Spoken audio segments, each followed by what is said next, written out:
How do guys? It's Luke at Luke's Affordable Paint Service, coming at you like Cleopatra as always. What I'm going to be doing on this one, guys, is I'm going to be showing you how to make some obstacles for my Beers of War tournament, for my Dust Town. I'm on the Dust Town terrain at the minute. I'm going to be making some obstacles. Now, with the sort of terrain and everything and how I'm building it and everything is, I don't just like seeing fences. Because it's a bit weird that there's nothing around, no buildings, it's just a bit weird having a fence.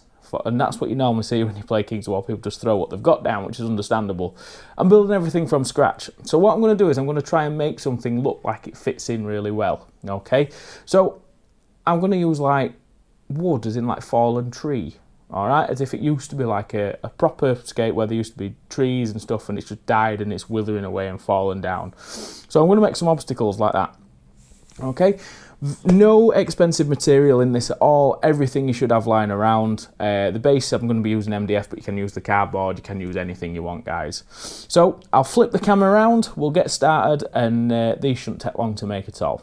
So I'll catch you in a sec. Right, guys. So these are the bases that you can see. All right.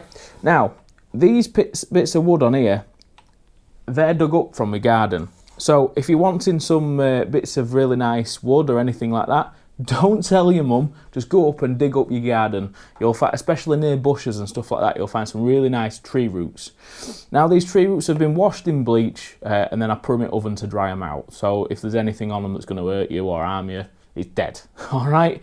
And what I've done as well is I've soaked them in some glycerin to preserve them after all that. So they shouldn't ever decay past nothing, they should just stay as they are. Alright? So this is the wood. I mean, all I've done is I got loads out. I've got a tub full, okay? And I don't cut them, I snap them. So obviously if you snap them, look, you get like a nice broken edge, which will do well for painting, and it doesn't look too manufactured, which is not what you want, okay? I'm leaving all the straggly bits on because I can hang some bits of tuff for flock and stuff like that on them.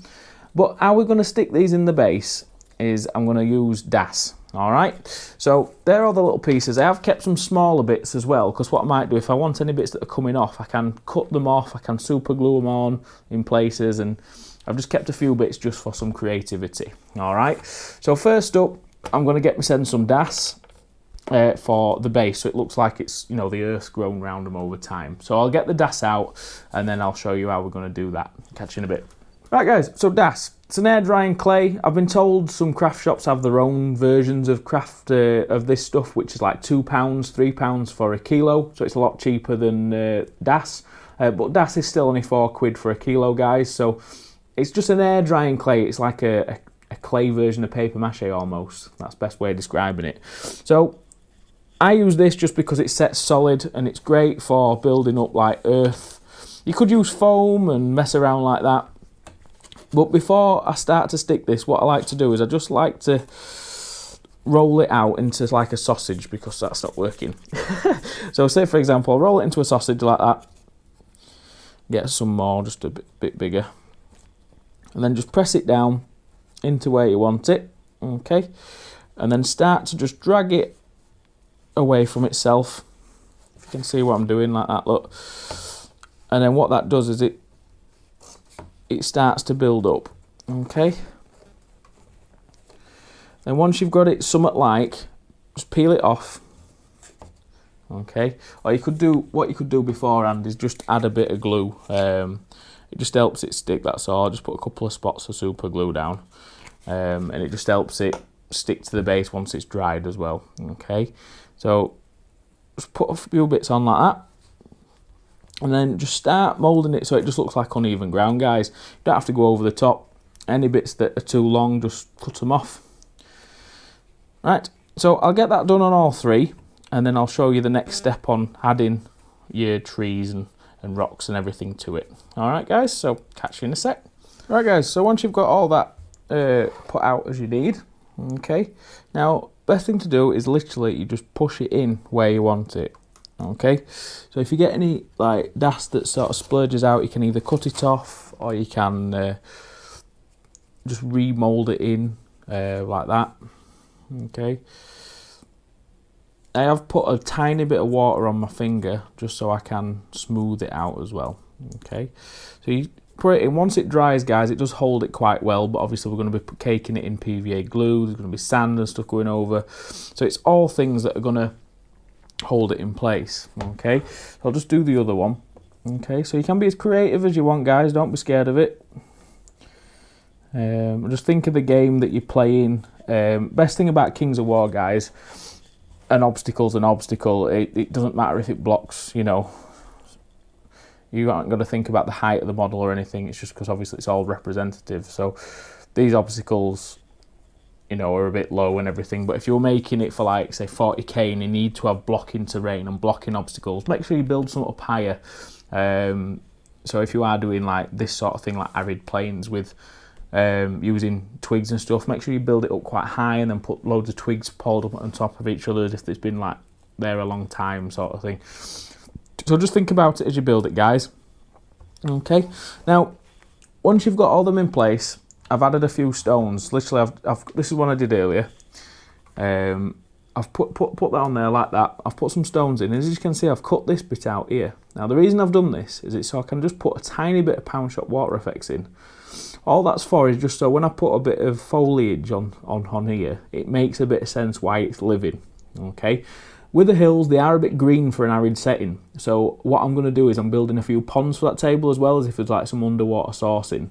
So it makes sense for the bits of greenery that's around. There's not a lot of greenery, there's just bits. So that's why I'm doing it. I'm just adding it as if there's like spats of water in places, so there's some sort of water source. Okay, so if I've got room, I might add a bit on here and there, but I don't think I have on them. But one will do. Okay, so that's how I've added them. For stones, guys, literally just get some. That's just some stones from a garden or aquatics or just stones, guys. Don't cut up some corks if you want. You know, if you're bothered about weight and all that sort of stuff. But with me, I like heavy terrain because if you knock it, don't go flying.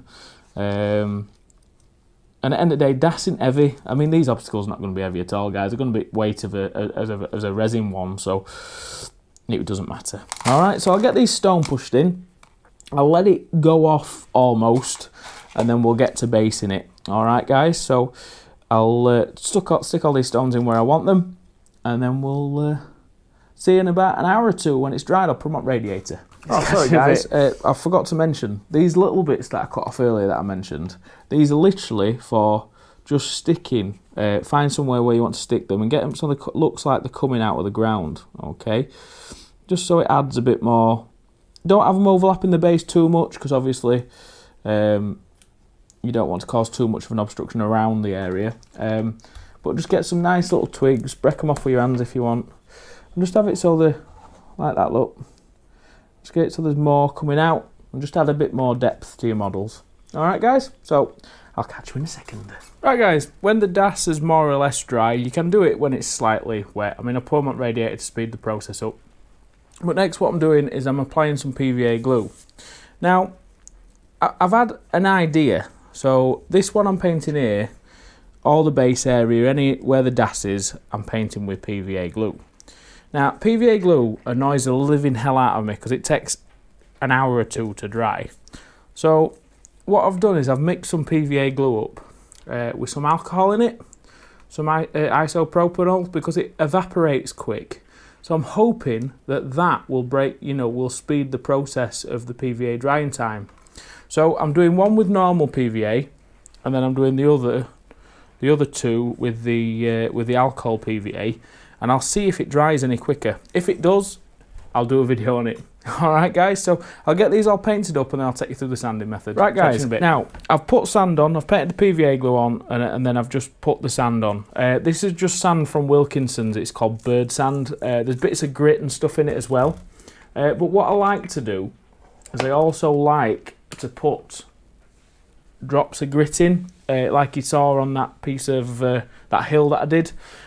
So what I'll do, guys, is I'll just get the grit off. I've started video rolling out, but grab grit off my side, so I'll just go grab that, and then I'll show you how I apply that one. Right, guys, so applying grit, all I do is I get some neat PVA glue, and I just dot this in areas where I want some thicker grit, okay, like that.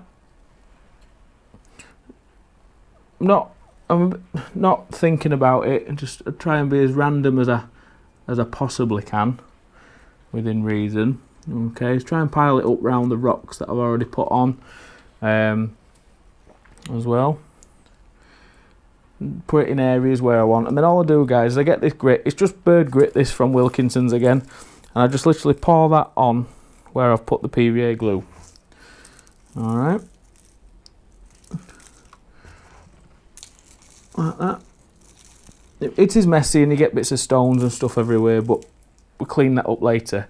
Then what I'll do then, guys, is I get a pipette, or you can use a syringe or anything like that, okay? And then we'll just drop that over the PVA and rocks that we've poured, okay? And then all you got to do then is just literally leave that to dry, guys, okay? And then once that's dry, we'll come back and they'll be primed. So I'll let these all dry out. I'll bang them on radiator so they'll dry in about half hour. The stuff with the alcohol in dried roughly the same sort of time.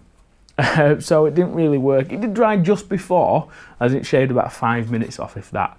But I'll do a better in-depth test, and I'll probably try more alcohol rather than mixing it with water and things as well. It was just a quick idea that I thought I'd have a go at. So I'll play with that idea more, because fast drying PVA would be awesome, wouldn't it, guys? So, right, I'll let these dry and we'll come back to painting. Right, guys, so I've got them all primed up. It's starting to look really nice. Now, I sprayed them black as a main primer, and then I've used a grey primer just on the wood areas. Reason being is when I were on holiday last, I saw some white barked trees which were like a grey greens and like dark, you know, whites and everything else on there. So the reason I sprayed them grey, so I can dry brush them up to a light grey, put a white dry brush on, drop a green wash on because they had like green recesses in it, and then do a final white dry brush, and hopefully I should be able to recreate that. Never tried it, so I'm just going to give it a shot and see what it looks like. So here we go, let's give it a go. So first off, right guys, with painting, what I do first is I prime the whole model black, and then I do from above with a grey primer can. Okay, after that I hit it with a mid-grey dry brush, and then I use a light grey dry brush, and then I use I just do a light dry brush of white at that point. Okay, after that I then put the green wash on, which you can see me doing here. That green wash drops into all the recesses and gives you that sort of greeny, like in the recesses look. It's really nice. And then after that, I use a white dry brush, quite a heavy dry brush of white, all over the bark and wood, just to give it that nice white bark finish. And then what I do is I use a brown wash on like the broken areas, as if it's like dirty or dying wood. All right. Onto basing, I started with a dark brown, very dark brown base colour, then up to a mid brown, and then I use like a desert sand, it's called, from Vallejo. Okay, after applying the desert sand, I go to a cream colour, and then after the cream colour, I go back to the desert sand, which brightens up the desert sand colour, but it doesn't, it's like a highlight over itself. And then I use a white dry brush just to pick out certain areas that I want to be highlighted, because you don't want to go too over the top with white, because you want it to look quite, sandy coloured still. Okay. Then after that, we're on to flocking. With flocking, apply your PVA glue in the areas that you want it. Okay. And then with the flocking, I don't use static grass, I use flock at the minute. I'm really into it. And I use all the flocks from Woodland Scenics. I start off with burnt grass for this combination. Burnt grass is like a quite highlighted colour to start with, but because I'm using quite bright highlighted colours, because it would have been arid, I go with that first in sprinkles. Then I sprinkle on Earth Blend, which is like a yellowy browny colour, and then after that I highlight that with a yellow, but be very careful with the yellow flock. Alright guys, then after I've done all that, lock it in place with a watered down spray of PVA glue. Okay, then after that we start to apply clumping flock. Now how we apply clumping flock: drop some PVA glue on thick in areas, push the clumping flock in where you want it. Right guys, sorry for the really bad close-up, but this is very optional. It might depend on what twigs you've found or whatever, and I know these are eventually going to break, but for the sake of photographs and just a little bit of extra effort, I'm just going to put a little bit of foliage on some of these twigs that are coming off. Okay, now the stuff I'm going to use is my own mixed, this stuff, look. It's like a really fine clump flock that I've put in a coffee grinder. Okay, and literally I'm just going to try and catch that on the super glue best I can.